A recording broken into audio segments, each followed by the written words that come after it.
Doncs bona nit, comencem un hat-trick espanyol, ara ho estàvem comentant en David i jo. Per fi, un hat-trick espanyol fora del descens després de 17 jornades, a més 3 victòries consecutives. L'Espanyol surt una mica del pou, a més els resultats ens afavoreixen, David. L'Espanyol ha tancat magistralment la gran setmana. I el mes d'abril, que ha estat un bon mes per l'Espanyol. Sí, és que fa just una setmana, a les 5 de la tarda, l'Espanyol estava a 7 punts de la salvació. 7 dies i 3 partits després, la situació ha canviat radicalment. Total. Raquel, Què? això del futbol ens acabarà tornant bojos a tots.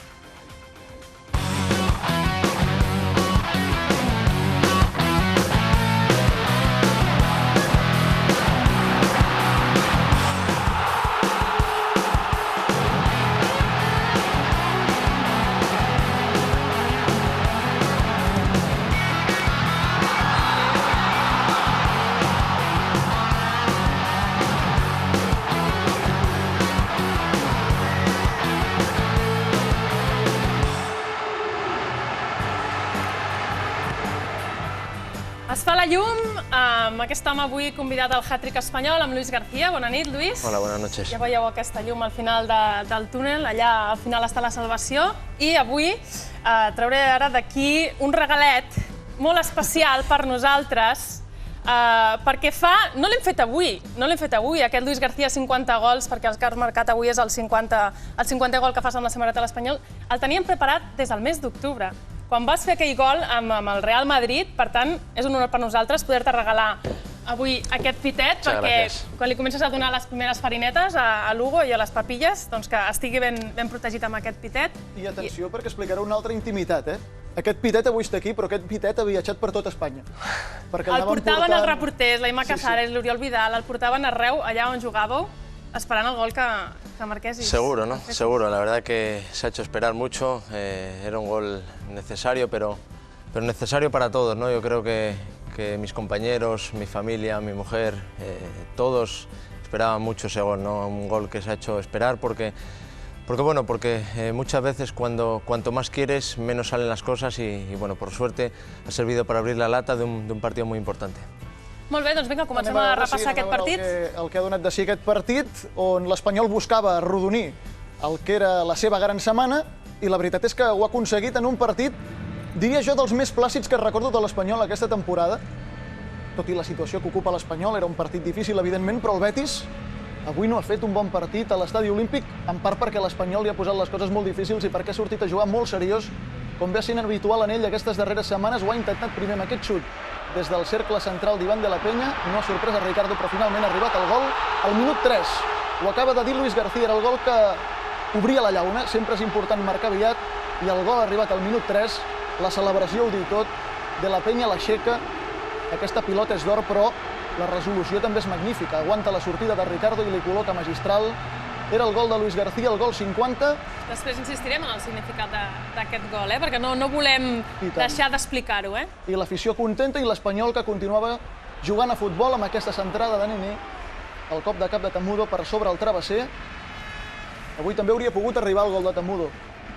Ja hauria estat rodó, Aquesta és la primera que ha tingut.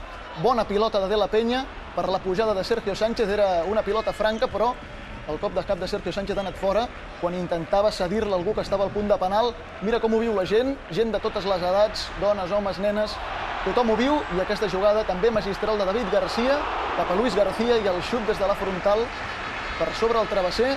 Ja estava animat Luis García, ja tenia ganes aquí de fer el segon. Sí, i ha felicitat a David García, que ha fet una jugada espectacular i que realment l'hem de felicitar també des d'aquí perquè està fent un final de temporada excepcional. L'única del Betis en tota la primera part, i ha estat un cop de cap enrere d'Iván Alonso, després d'un xut de falta de Maná, ha aturat bé segur Kameni, i aquesta en la que es planta Oliveira davant de Kameni, i entre Pareja i després Jarque acaben enviant la pilota a córner. Oliveira reclamava alguna cosa, protestava en un penal, aquí veiem la repetició. La lluita Pareja, després és Jarque qui rebutja, Kameni també estava per allà, i final de la primera part, amb aquest marcador d'un gol a 0, i a mi el que em sorprèn molt i és encomiable és com l'Espanyol està sortint. Com està jugant, que està amb l'aigua al coll, tan tranquil tots els partits des de fa moltes setmanes, això suposo que és mèrit de Pochettino i de Blasi, que aquí han fet un treball psicològic important. Sí, creo que es mérito de todos, ¿no? Creo que el equipo ha tenido muchísima fe en sus posibilidades lo comentábamos hace tiempo, ¿no? Que no era normal que un equipo que estaba con las escasas opciones de salir de ahí jugara de la manera que lo estaba haciendo, con muchísima tranquilidad, jugando a la pelota, lo normal cuando estás en esas situaciones, que juegues un poquito más largo, que juegues más directo para asumir menos riesgos, pero creo que este espanyol no sabe jugar de otra forma que no sea jugando al fútbol, ¿no?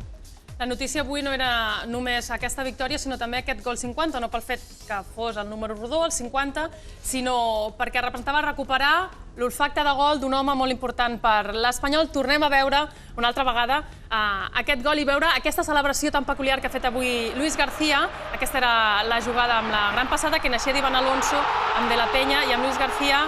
Aquest suposa la dedicatòria cap al seu fill, la tombarella de rigor, però atenció, aquí es troba, si t'arriba a donar el banderí de córner en aquest moment en allà al pal, també hagués fet un gag important, no? Ho has vist allà? Com t'ha sortit aquesta celebració? Bueno, es un gesto de rabia contenida desde hace... Sí, ¿no? T'has tret un pes de sobre. Desde hace mucho tiempo, ¿no?